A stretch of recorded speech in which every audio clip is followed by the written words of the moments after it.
Hola jóvenes, ¿cómo están? ¿Cómo se encuentran? Espero que estén muy bien. El profe Blas les da la más cordial bienvenida a su clase de geometría. En este caso tendremos otro video tutorial que nos sirva de herramienta para seguir en el fortalecimiento eh, eh, de ese eh, proceso de formación que llevamos con los estudiantes.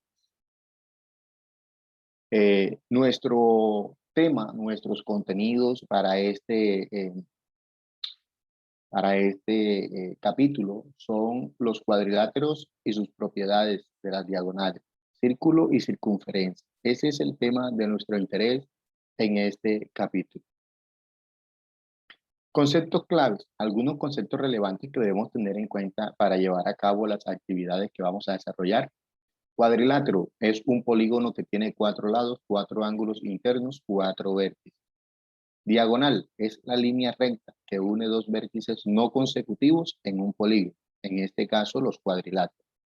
Circunferencia. La circunferencia se define como una línea curva plana y cerrada, tal que todos sus puntos están a igual distancia del centro de la misma. Círculo se define como el conjunto de puntos que están contenidos dentro de una circunferencia. Bien. Los cuadriláteros. Son polígonos de 4 lados y 4 ángulos. Los cuadriláteros se clasifican en 3 grandes grupos: los paralelogramos, los trapecios y los trapezoides. Para el caso de los paralelogramos, son cuadriláteros que tienen sus lados paralelos 2 a 2.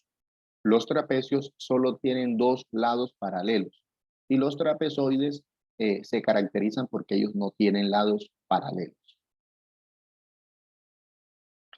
Los cuadriláteros cumplen algunas propiedades con respecto a sus diagonales, o las diagonales cumplen algunas propiedades. Dentro de los más comunes tenemos el cuadrado. Las propiedades del cuadrado dice que las diagonales de los cuadrados son iguales. Las diagonales de los cuadrados son perpendiculares. Las diagonales de los cuadrados son bisectrices de los ángulos cuyos vértices unen. El rectángulo dice que las diagonales de un rectángulo son iguales. En el rombo, las diagonales de un rombo son perpendiculares. Las diagonales de los rombos son bisectrices de los ángulos que los unen. Y algunas propiedades generales para todos los cuadriláteros dice que las diagonales de un cuadrilátero convexo se intersecan en su interior. Todo cuadrilátero convexo puede expresarse como la unión de dos triángulos al momento que trazamos eh, las diagonales, ¿sí? Entonces, allí podemos observar algunas de las características o propiedades generales de los cuadriláteros. En esta imagen podemos observar los elementos de una circunferencia, ¿sí? Tenemos el radio, que es el segmento que va desde el centro O hasta C. Tenemos el diámetro, que es la línea recta que va desde A hasta B. Tenemos una cuerda, que es la distancia que hay entre el vértice E y el vértice D. Tenemos el arco, que es la región de la circunferencia, de la longitud de la circunferencia comprendida entre dos puntos, para este caso el punto, la distancia desde E hasta D.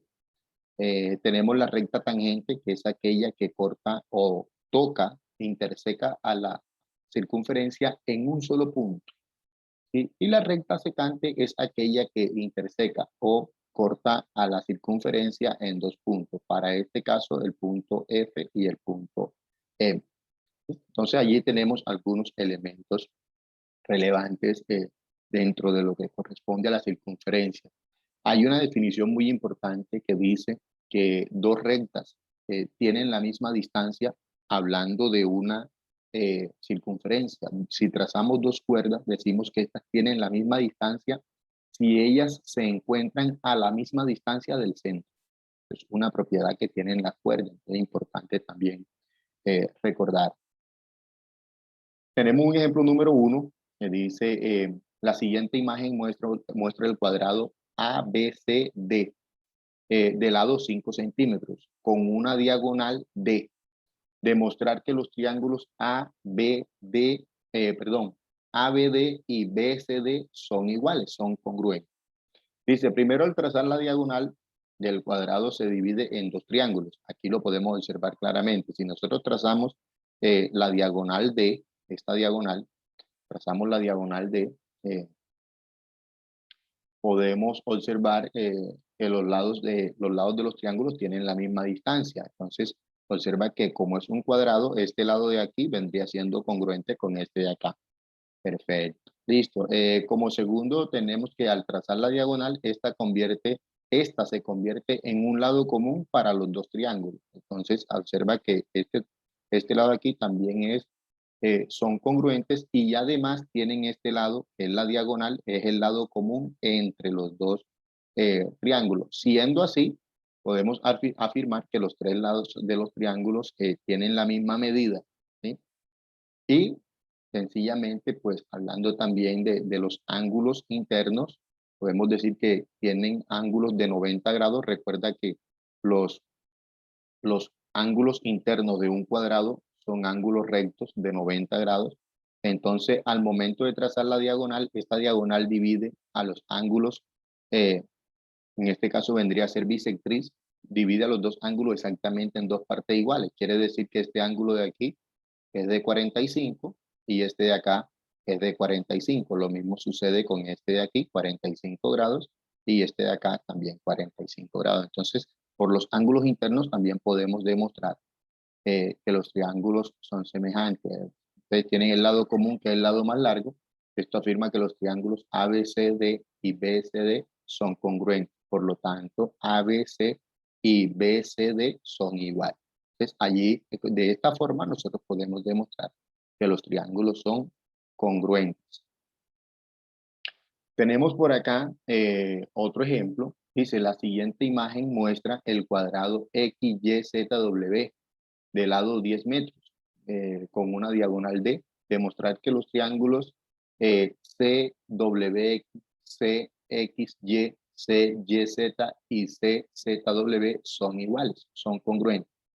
Dice, primero al trazar las diagonales, el cuadrado se divide en cuatro triángulos. Observamos que si trazamos las dos diagonales son cuatro triángulos, los que se forman. Ahí están, triángulo 1, 2, 3 y 4. Al aplicar las propiedades de las diagonales de los cuadrados, se tiene que las diagonales de los cuadrados son iguales, las diagonales de los cuadrados son perpendiculares, las diagonales del cuadrado son bisectrices de los ángulos que lo forman. Estos ángulos de 90 grados que ustedes observan aquí, podemos afirmar de que esto lo que nos afirma es que las dos diagonales son perpendiculares. Al momento que se cortan, forman ángulos de 90 grados. Tercero, las diagonales se intersecan en el punto medio, donde se concluye que las medidas de los catetos de los cuatro triángulos son iguales.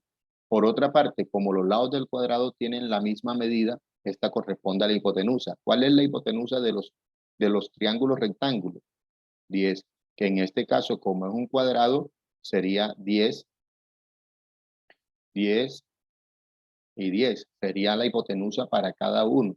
Entonces, que es el lado más largo en cada triángulo. Con esto se concluye que los triángulos CWX, CXY, CYZ y CZW son congruentes. Por lo tanto, podemos observar que se cumple la igualdad entre estos triángulos que observamos allí. Y por último, tenemos un ejemplo. Dice, la siguiente imagen muestra un rectángulo inscrito en una circunferencia cuyas diagonales se intersecan en el centro. Los segmentos PQ, SR, SP y RQ son los lados del rectángulo y cuerdas de la circunferencia. Los segmentos CP, CQ, CS y CR son radios de la circunferencia y los segmentos SQ y RP son diagonales del rectángulo y diámetros de la circunferencia. ¿Listo? Con base a la siguiente información, verifica que los triángulos CSP y CRQ son congruentes.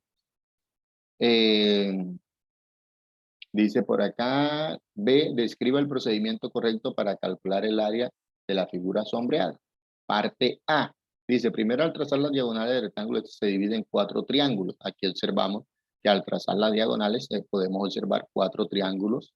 Aquí están. Segundo, los segmentos CP, CQ, CS y CR son los lados de los triángulos.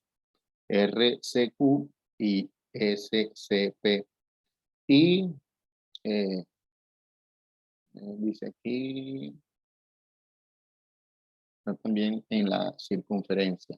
Dice entonces por acá, tercero, los segmentos SP y RQ son los triángulos RCQ y SCP. También son cuerdas de la circunferencia que se equidistan del centro, razón por la cual tienen la misma medida. De aquí se concluye que los triángulos CSP y CRQ son semejantes, no son congruentes. Entonces allí podemos establecer aquí la igualdad entre ellos porque son congruentes, no son semejantes, perdón, son congruentes. Recuerden que semejante es aquel que tiene la misma forma pero tiene distinto tamaño. En este caso los triángulos no son semejantes, son congruentes. ¿Listo? Perfecto, muchachos. Bien, estaríamos entonces aquí comprobando esa congruencia entre los triángulos. Y la parte B dice, para calcular el área de la región sombreada se tiene que, primeramente hay un rectángulo inscrito en una circunferencia. Se calcula el área de las dos figuras por separado así. Hay que tener en cuenta que el área del rectángulo es base por altura. Y el área de la circunferencia es pi por r al cuadrado. Son las dos fórmulas que nos los permiten. Como el rectángulo está inscrito en la circunferencia, quiere decir que la circunferencia tiene mayor área que el triángulo. Por lo tanto, al área de la circunferencia le vamos a restar el área del rectángulo. Y lo que nos dé como resultado, este será el área de la región sombreada. Ese sería el procedimiento correcto para determinar dicha área de la región sombreada. Esto es todo el contenido que tenemos para hoy, muchachos. Espero que nos sirva de herramienta para fortalecer todo este proceso académico que llevamos a cabo con ustedes y cualquier duda, cualquier inquietud, pues nos estaremos viendo allí en los encuentros sin fondo. Feliz día para todos. Chao, chao.